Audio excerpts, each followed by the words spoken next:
స్తోత్రం నాయన, పరిశుద్ధుడా, మహోన్నతుడా, మహోపకారి, మీకు వందనాలు, స్తుతులు, స్తోత్రాలు నాయన. ఇదిగో తండ్రి, సర్వలోకానికి, సర్వ సృష్టికి సువార్త ప్రకటించమన్నారు నాయన. ఇదిగో తండ్రి, మేము ఎవరికి సువార్త చెప్పాలో, ఎవరితో మాట్లాడాలో ప్రభువా మీరు ముందే సిద్ధం చేయండి నాయన. వారి హృదయాలను కదిలించమని యేసయ్య శక్తి కలిగిన నామంలో అడిగి వేడుకుంటున్నాం తండ్రి, ఆమేన్. పరిశుద్ధమైన తండ్రి, ఈ పాదములకు స్తోత్రములు. దేవా, మీ మాట్లాడితే కార్యము జరగదు, మీరు మాట్లాడండి. మేము ప్రజల హృదయాలు కదిలించి రక్షించమని యేసయ్య పరిశుద్ధమైన నామంలో అడిగి వేడుకుంటూ ఉన్నాం తండ్రి, ఆమేన్.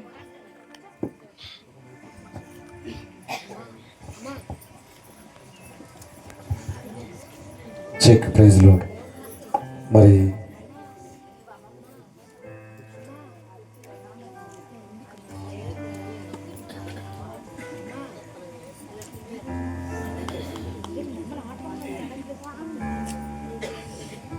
చెక్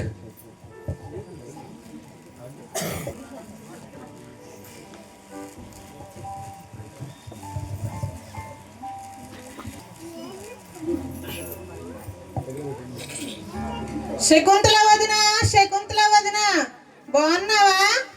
రావదినా, కూర్చో.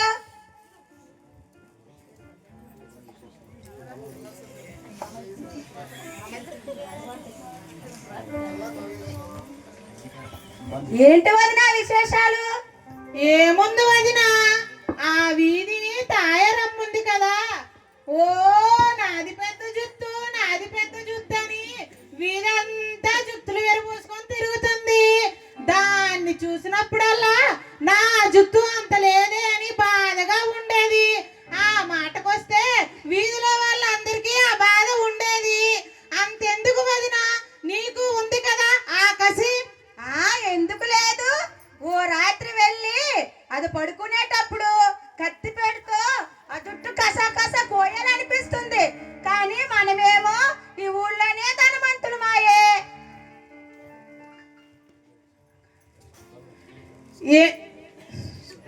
శకుంతల వదిన, ఈ బంగారం నేను అస్సలు మోయలేకపోతున్నాను. సావిత్రి వదిన, ఈ మూట ఒకసారి ఎత్తు.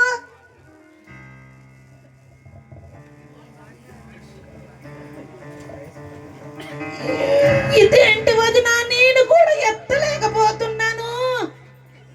నేను కూడా డబ్బు మూటలు ఎత్తలేకపోతున్నాను వదినా. ఏంటి వదినా విశేషాలు? ఏముంది వదిన, ఆ నంగనాసి సరోజ ఉంది కదా, అది ఈ మధ్య ఇల్లు కట్టుకుంది. ఆ ఇల్లు అలాంటి ఇలాంటి ఇల్లు కాదని అందరికీ చెప్పుతూ చాలా గొప్ప అయిపోతుంది. దాని ముఖం దానికేముంది? నాకు చూడు, ఇటువైపు ఒక ఇల్లు, అటువైపు ఒక ఇల్లు, ఈ వైపు ఒక ఇల్లు, ఆ వైపు ఒక ఇల్లు. మా తాత ముత్తాతలైతే మిద్ది మీద మిద్దే, మిద్ది మీద మిద్దే, మిద్ది మీద మిద్దే, మిద్ది మీద కొడుతూనే ఉండేవాళ్ళు. నాతో పోల్చుకుంటే అది అంతే. అమ్మా నమస్కారం. అమ్మా నమస్కారం. ఎవరు మీరు? అది చెప్పడానికి వచ్చామమ్మా, కాస్త మా మాట వినండి అమ్మా. ఇంతకు ముందు మీరు మాట్లాడుకుంటుంటే విన్నాను. ఇటువైపు ఒక ఇల్లు, అటువైపు ఒక ఇల్లు, ఆ వైపు ఒక ఇల్లు, ఈ వైపు ఒక ఇల్లు అని మాట్లాడుకుంటుంటే విన్నాను. మరి పైలోకంలో ఇల్లు ఉందా అమ్మా? పైన అనగా మోక్షలోకంలో మనం నిత్యము నివసించడానికి ఒక ఇల్లు ఉండాలమ్మా. అక్కడికి వెళ్ళాలి అంటే పాపం ఉంటే వెళ్ళము. పాపం అనేది మోక్షలోకానికి అడ్డుపడుతుంది గనుక పాపం పోతేనే కదా ఆ లోకం వెళ్ళగలము. బట్టలు మురికి పోవాలి అంటే సబ్బుతో కడుక్కుంటే ఆ బట్టలు మురికి పోతుంది. బంగారంలో మురికి పోవాలంటే అగ్నిలో వేసి కాల్చితేనే గాని దానిలో ఉన్న మురికి పోదు. పాపం మరక పోవాలి అంటే పాపం లేని దేవుని ఆత్మ ఉన్న రక్తం కావాలి. దేవుని ఆత్మ జంతువుల్లో ఉండదు గనుక జంతువుల రక్తం పనికిరాదు. మనుషుల రక్తం అంటే మనుషులందరూ పాపం చేసిన వారే. మానవ తండ్రి బీజం లేకుండా జన్మించిన పరిశుద్ధుడు రక్తం కార్చడం ద్వారానే పాపం మరక పోతుంది. ఈ భూమి మీద పరిశుద్ధునిగా పుట్టి పరిశుద్ధునిగా జీవించి రక్తం చిందించిన వాడు ప్రభు అయిన యేసుక్రీస్తు మాత్రమే. యేసుక్రీస్తు వద్దకు వచ్చి ప్రభువా నా పాపములు క్షమించు అని అడిగితే అప్పుడు ఆయన చిందించిన రక్తము ద్వారా నీ పాపములకు వెల చెల్లించి నిన్ను పవిత్రురాలుగా చేస్తాడు. అప్పుడు నువ్వు పరలోకంలో నిత్యము నివసించడానికి ఒక సుందరమైన ఇల్లును ప్రసాదిస్తాడు. అమ్మా మాకేమీ వద్దు, దయచేసి ఇక్కడి నుంచి వెళ్ళండి. యుగయుగాలు జీవించాలని లేదా అమ్మా మీకు? ఇక్కడ నుంచి వెళ్తారా మెడ పట్టుకొని నెట్టమంటారా? నా మాట వినకపోతే నిత్యము యుగయుగాలు నరకమేనమ్మా. యేసయ్యా! గుర్తుంచుకోండి, దేవుడు చెప్పమన్నాడు కాబట్టి చెప్పి వెళ్ళిపోతున్నాము. దేవుడు తీర్పు తీర్చు రోజున మేము దానికి సాక్షులం. జాగ్రత్త.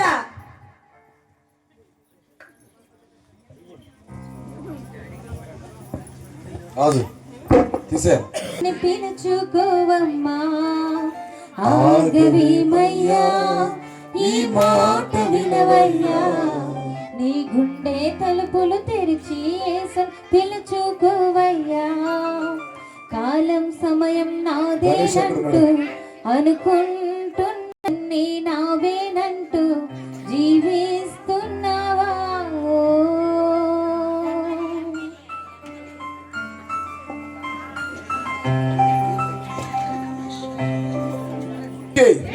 ఎమ్మెల్యే సుందరమ్మ గారికి, ఎమ్మెల్యే సుందరమ్మ గారికి, ఎమ్మెల్యే సుందరమ్మ గారికి, ఎమ్మెల్యే సుందరమ్మ గారికి, ఎమ్మెల్యే సుందరమ్మ గారికి, ఎమ్మెల్యే సుందరమ్మ గారికి, ఎమ్మెల్యే సుందరమ్మ గారికి, ఎమ్మెల్యే సుందరమ్మ గారికి, ఎమ్మెల్యే సుందరమ్మ గారికి.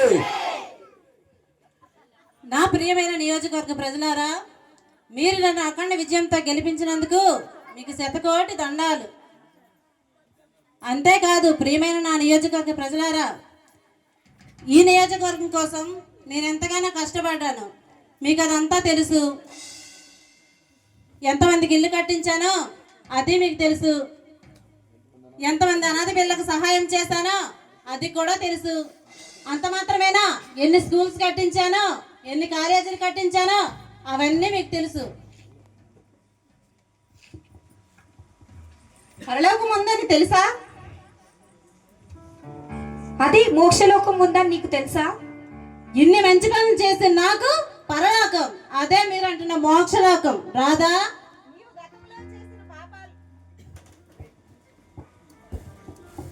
నీవు గతంలో చేసిన పాపాలు, ఇప్పుడు చేస్తున్న పాపాలు పోగొట్టుకున్న తర్వాతే ఈ మంచి పనుల గురించి ఆలోచించు. ఒక సామెత ఉందిలే, పునాది గట్టిగా లేకుండా గోడలకి పుట్టి పెట్టి రంగులు వేస్తున్నట్టుంది. అంటే ముందు నీ పాపానికి పరిహారం జరగాలి, ఆ తర్వాతే ఈ మంచి పనుల గురించి ఆలోచించాలి. నీ పాపానికి పరిహారం నీ మంచి పనులు కాదు. నీ పాపానికి పరిహారం చేసుకున్న తర్వాత అది కొట్టివేయబడుతుంది.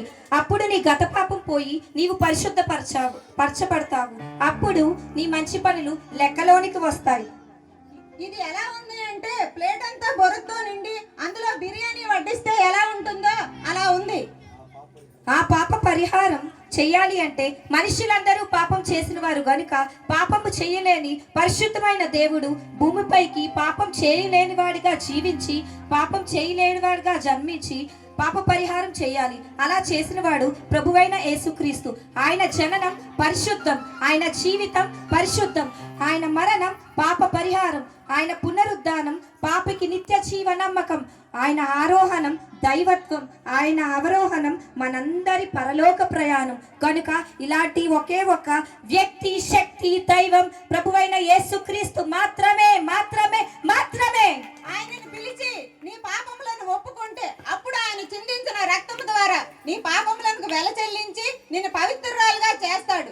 అప్పుడు నీవు చేసిన మంచి పనులు దేవుని సన్నిధికి చేరుతాయి. ఇప్పటికిప్పుడు అన్నీ మానేయాలా? నీ పాపం పోయిన తరువాత నీవు పవిత్రంగా జీవించాలి కదా. ఆయన పరిశుద్ధుడు కనుకనే పరిశుద్ధంగా ఉండమని అడుగుతున్నాడు. ఇల్లు కట్టించడం, సహాయం చేయడం చాలా తేలిక, కానీ పరిశుద్ధంగా ఉండడం చాలా కష్టం. అందుకే మీ ప్రభువుని నేను నమ్ముకోను. ఆలోచించుకో, నరకం దీనికంటే చాలా భయంకరంగా ఉంటుంది. అయినా పర్వాలేదు, వెళ్ళండి. ఒక్కసారి మా మాట వినండి అమ్మా. బయటకు వెళ్తారా?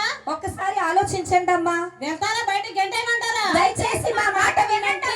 వెళ్ళమని ఎన్నిసార్లు చెప్పారా? అమ్మా పడిపోయారా? లేవండి అమ్మా, లేవండి. ఎందుకమ్మా మిమ్మల్ని బయటికి నెట్టేశారు? ఆమె ఆత్మ నరకానికి వెళ్ళకూడదు అని ఆమెకు సువార్త చెప్పాము. సువార్త చెప్పినందుకు మా ఇద్దరిని వెళ్ళగొట్టారు. ఆత్మ అంటే ఏమిటమ్మా? నరకం అంటే ఎందుకమ్మా? దేవుడు మానవుని 3 భాగాలుగా చేశాడు. 1 శరీరము, 2 ఆత్మ, 3 ప్రాణము. మట్టితో బొమ్మను చేసి ఆ బొమ్మలో ఆయన ఊపిరిని ఉంచాడు. ఆ ఊపిరినే ఆత్మ అంటారు. మానవ జననము తల్లి గర్భం నుండి వస్తుంది. ఆత్మ జననము బాప్తిస్మ ద్వారా వస్తుంది. శరీరానికి ఆహారము భోజనము, ఆత్మకి ఆహారము దేవుని వాక్కు. శరీరానికి అనారోగ్యము బీపీ, షుగరు, ఎయిడ్స్, క్యాన్సర్ లాంటివి. ఆత్మకి అనారోగ్యము అహంకారము, అసూయ, గర్వం లాంటివి. ఆత్మకున్న జబ్బును పాపం అంటారు. శరీరంతో పాపం చేస్తే శరీరానికి శిక్ష వేస్తే ఆత్మ కూడా శరీరంతో కలిసి చేస్తుంది కనుక ఆత్మకు కూడా శిక్ష పడాలి. ఆ శిక్ష ఉన్న స్థలాన్ని నరకం అంటారు. నీవు ఈ నరకము నుండి తప్పించబడాలి అంటే తప్పకుండా పాప పరిహారం జరగాలి. పాప పరిహారం జరగాలి అంటే పాపం కొరకు రక్తం చిందించిన ప్రభువైన యేసుక్రీస్తును దేవునిగా అంగీకరించి పూజించాలి. అప్పుడు నీవు చేసిన ఈ మంచి పనులు దేవుని సన్నిధికి చేరతాయి.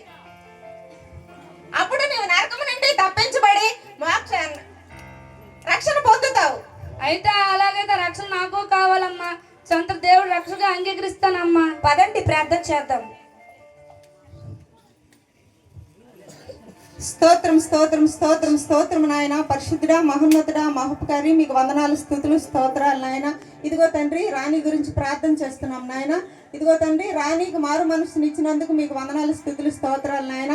ఇదిగో తండ్రి, నీ బిడ్డ ఇంకా మీలో బలపడడానికి, స్థిరపడడానికి మీరు సహాయం చేయమని యేసయ్య శక్తి కలిగిన నామములో అడిగి వేడుకొంచున్నాం తండ్రి. ఆమేన్. పరిశుద్ధమైన తండ్రి, మీ పాదములకు స్తోత్రములు. దేవా, రాణికి ఇచ్చిన మారు మనసుని రక్షణ బట్టి నీకు స్తోత్రములు చెల్లించుకుంటున్నాము.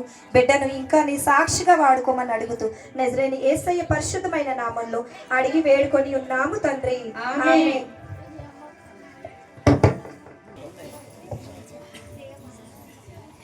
అబ్బా, ఎంత అందంగా ఉన్నాడో. నేను ఇన్ని సంవత్సరాలు కష్టపడిన కష్టానికి బహుమానం దొరికింది. చిన్న వయసు నుండి మిస్ ఇండియా అవ్వాలనే నా కళ ఈ రోజు నెరవేరింది. చాలా సంతోషంగా ఉన్నాను. దీనికోసం నచ్చిన పదార్థాలు తినడం మానేశాను. వ్యాయామాలు, డైటింగ్లు, ఆరోగ్య సూత్రాలు. ఈ రోజు నుంచి నాకు నచ్చినట్లు నేను సంతోషిస్తాను. ఎందుకంటే నేను అనుకున్నది సాధించాను. కాసేపు ఈ పార్క్ లో ఆనందంగా గడుపుదాం.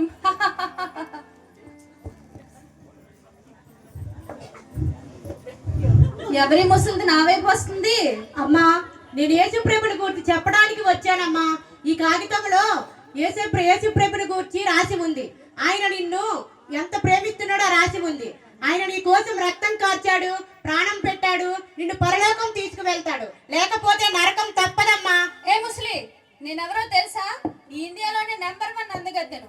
నా అందం ముందు ఎవరు పనికిరారు. నా దగ్గరకు వచ్చి నరకం పరలోకం అని పిచ్చి మాటలు చెప్పుకో. పో. నా మాట వినండమ్మా. ఏయ్, పొమ్మన్నానా? అది కాదమ్మా, నా మాట వినమ్మా. ఏయ్, వెళ్తావా లేదా? ఒక్క మాట అన్ననా? నేనెవరో తెలుసా? ఒకప్పుడు ఈ ప్రపంచంలోనే #1 అందగత్తెని.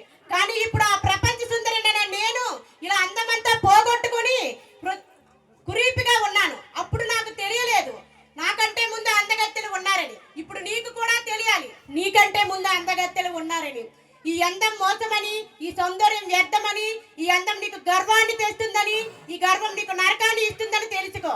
ఇప్పుడే నీ గర్వాన్ని విడిచి నీ పాపాలు ఒప్పుకొని రక్షకుడైన యేసుక్రీస్తు రక్తం ద్వారా నీ పాప క్షమాపణ పొంది పరలోక రాజ్యం చేరుకో. ఇకపై నిర్ణయం నీదే. వస్తా. ఆగవేమమ్మా, ఈ మాట వినవమ్మా. తలుపులు తెరిచి యేసుని పిలుచుకోవయ్యా. కాలం సమయం నాదేనంటూ అనుకుంటున్నావా? రోజులన్నీ నావేనంటూ జీవిస్తున్నావా? దేవుని ముందర నిలిచే రోజుంది, ఆ దేవునికి బదులిచ్చే రోజుంది. నీ లెక్క అప్ప చెప్పే రోజుంది, నీ తక్కెడ తూకం వేసే రోజుంది. ఆగవేమమ్మా, ఈ మాట వినవమ్మా. నీ గుండె తలుపులు తెరిచి ఓకే.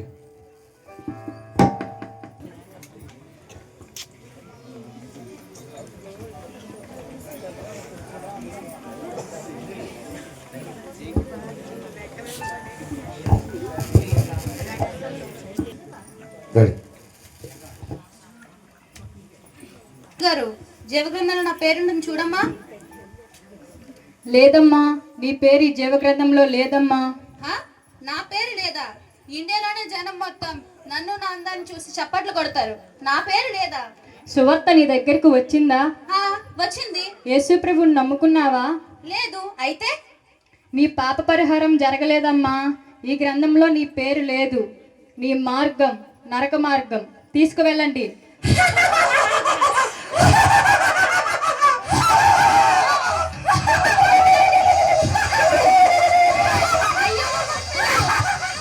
రక్షించండి, రక్షించండి. అయ్యో, రక్షించండి, రక్షించండి. నరకానికి వెళ్ళిపోయింది పాప పరిహారం జరగకుండా.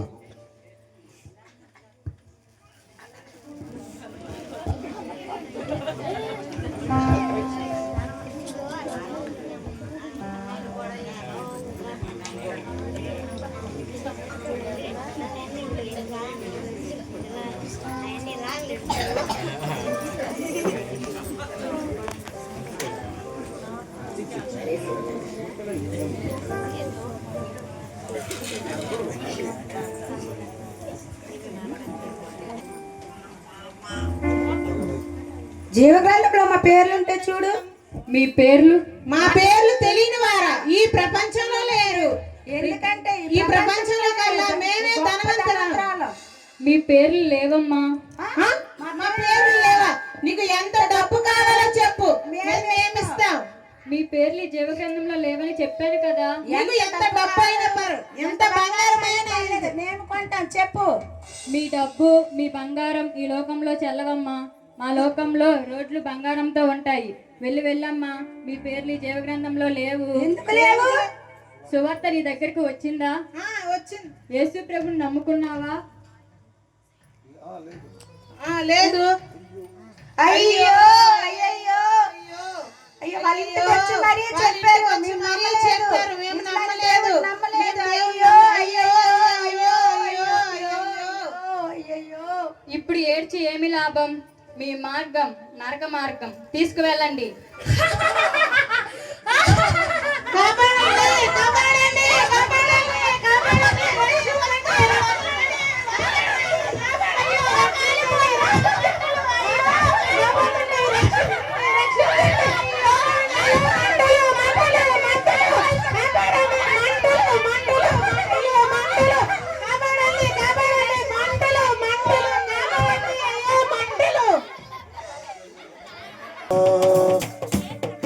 ఎమ్మెల్యే సుందరమ్మ గారికి, ఎమ్మెల్యే సుందరమ్మ గారికి, ఎమ్మెల్యే సుందరమ్మ గారికి, ఎమ్మెల్యే సుందరమ్మ గారికి. హాయ్ దేవదూత గారు, ఈ గ్రంథంలో నా పేరు ఉంటుంది. చూడు చూడు. లేదమ్మా. ఎందుకుండదు? ఎన్ని ఇళ్ళు కట్టించాను, ఎంతమందిని ఆదుకున్నాను, నా పేరు ఉండదా? నీవు సువార్తను అంగీకరించావా? యేసుక్రీస్తుని రక్షకుడిగా అంగీకరించావా? లేదు. నీ పాప పరిహారం జరగలేదమ్మా. ఇన్ని మంచి పనులు చేశానుగా. నీవు మంచి పనుల కంటే ముందు నీ పాపాన్ని కడుక్కున్నావా? లేదు. వాళ్ళ ఇంటికి వచ్చి మరీ చెప్పారు, అయినా వినలేదు. వాళ్ళ మాట వీళ్ళ మాట విని వాళ్ళని బయటికి గెంటేశాను. అయ్యో, ఎంత పని అయిపోయింది. ఒక్క అవకాశం ఇవ్వరా, ఒక్క అవకాశం ఇవ్వరా? అమ్మా, నీకు ఇచ్చిన సమయం అయిపోయింది. ఇప్పుడు ఏడ్చి ఏమి లాభం? నీ మార్గం నరక మార్గం. లాక్కు వెళ్ళండి.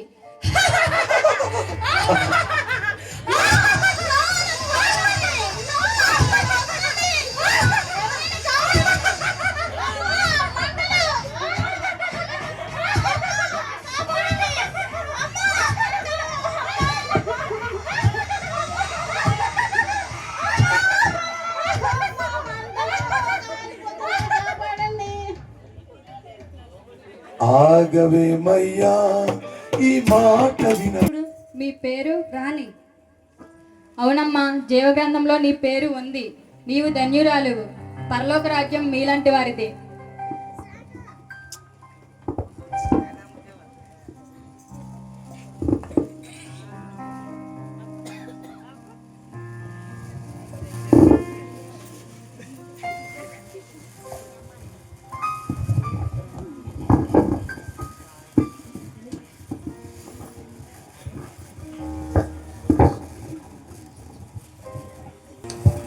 అలాగనే దేవుని సువార్త ప్రకటించిన వారు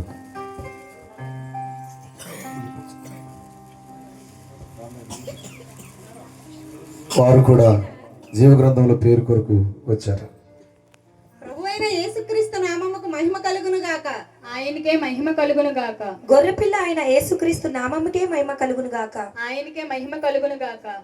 అమ్మా, జీవగ్రంథంలో మా పేర్లు ఉన్నాయా? మీ పేర్లు? కవిత, సరిత, దేవి. జీవగ్రంథంలో మీ పేర్లు ఉన్నాయమ్మా. మీరు ధన్యులు. అంతేకాదు, అనేకులు అవమానించిన, హేళన చేసిన ప్రభువైన యేసుక్రీస్తుని విడవలేదు. మీకు ఎన్ని శ్రమలు వచ్చినా, ఆపదలు వచ్చినా, చివరకు మరణకరమైన రోగం వచ్చినా దేవుణ్ణి విడిచిపెట్టలేదు. బెదిరించిన ప్రభు వైపున మీరు ఉన్నారు. అందుకే మీ కొరకు పరలోకంలో మహిమ కిరీటం ఎదురు చూస్తుంది. మీలాంటి వారికి మేము సేవకులం, పనివారం.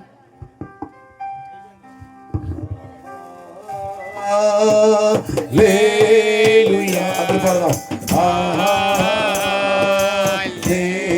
హల్లెలూయా. హల్లెలూయా. ఆమేన్. హల్లెలూయా. హల్లెలూయా.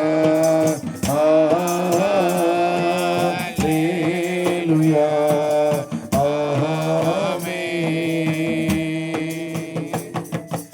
అత్యున్నత సింహాసనముపై ఆసీనుడవైన మా దేవా,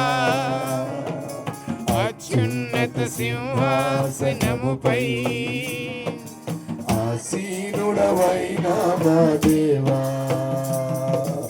అత్యంత ప్రేమ స్వరూపివి నీవే, ఆరాధింతును నిన్నే. అత్యంత ప్రేమ స్వరూపివి నీవే, ఆరాధింతును నిన్నే.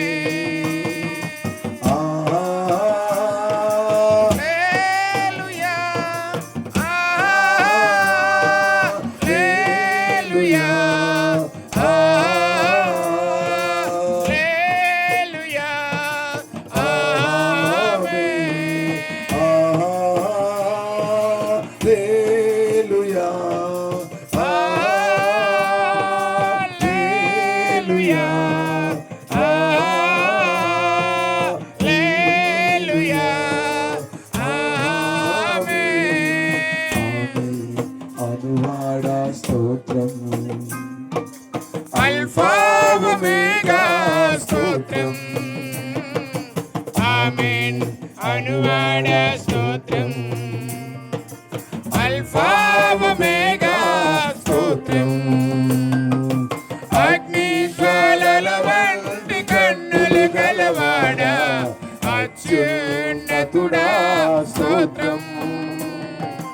అగ్ని జ్వాలల వంటి కన్నులు గలవాడా, అత్యున్నతుడా స్తోత్రం.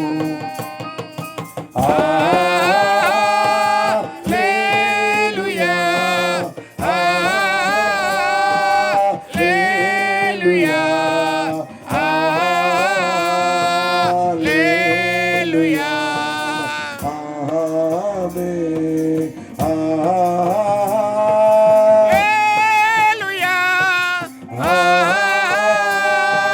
హల్లెలూయా. హల్లెలూయా.